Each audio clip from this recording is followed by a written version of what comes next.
ஊட்டிக்கு யார் வந்தாலும் உடலும் மனமும் குளிர்ந்துதான் திரும்பி போவாங்க. அப்படிப்பட்ட உங்க மாவட்டத்துக்கு நான் வந்திருக்கக்கூடிய நான் உங்களை குளிர்விக்கிற மாதிரி 6 புதிய அறிவிப்புகளை இப்ப வெளியிட போகிறேன். இல்லைன்னா ராசா விட மாட்டாரு,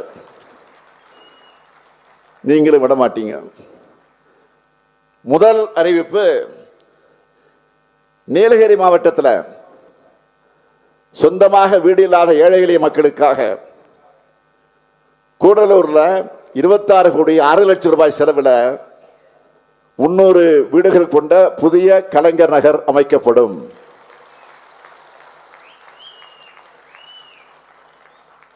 இரண்டாவது அறிவிப்பு,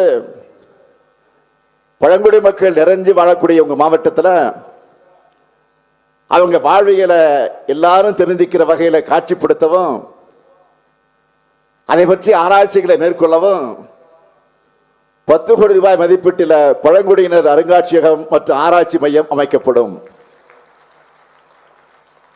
மூன்றாவது அறிவிப்பு,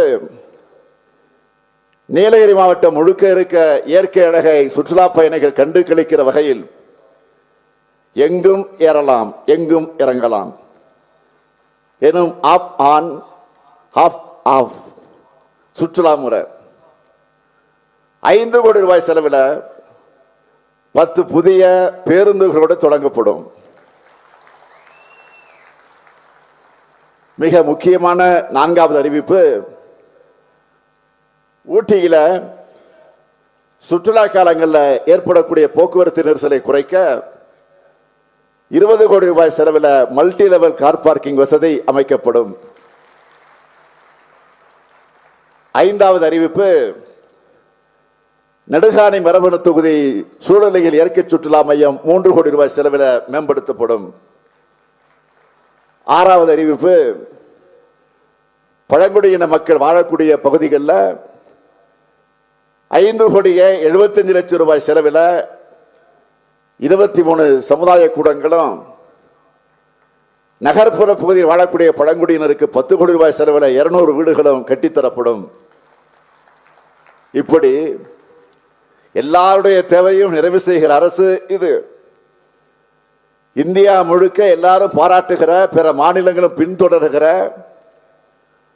நம்ம திராவிட மாடலுடைய முத்துரை திட்டங்கள்ல நீலகிரி மாவட்டத்தில் 3 தொகுதிகளில் எத்தனை பேர் பயனடைஞ்சிருக்கிறாங்கன்னு கேட்டீங்கன்னா, இப்ப சொல்றேன், நமது அரசின் மூலமா மாதந்தோறும் 1000 ரூபாய்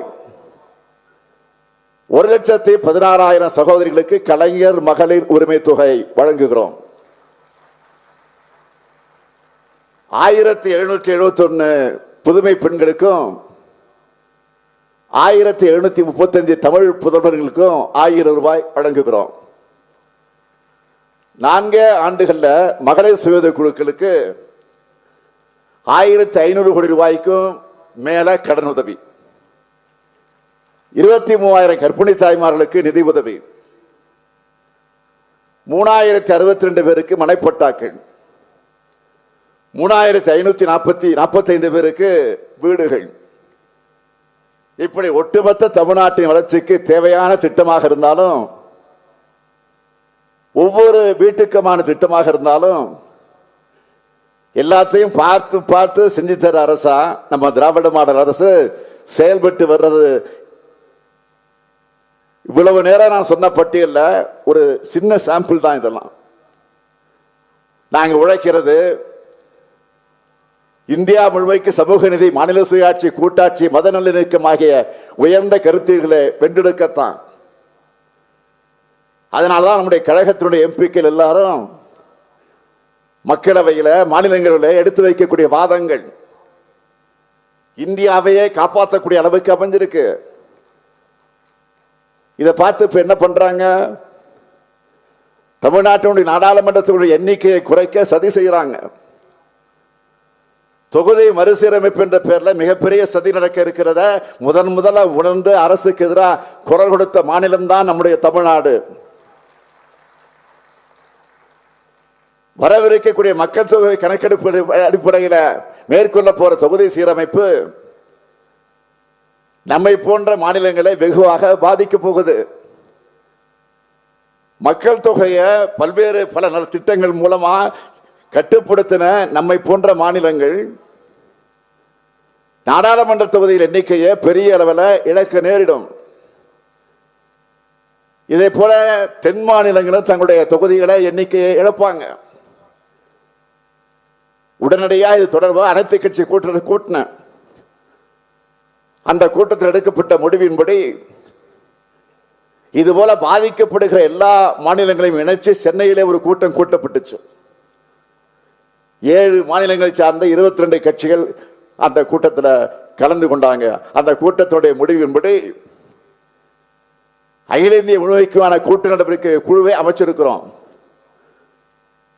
அந்த குழுவின் சார்பில் பிரதமர் மோடி அவர்களை சந்திக்க தேதி கேட்டு கடிதம் அனுப்பியிருக்கிறோம். பிரதமர் அவர்களோ விரைவில் நேரம் ஒதுக்குவார் என்ற நம்பிக்கையோடு நாங்கள் இருக்கிறோம். இன்னும் சில மணி நேரத்தில் தமிழ்நாட்டுக்கு பிரதமர் வர இருக்கிறார் ராமேஸ்வரத்துக்கு.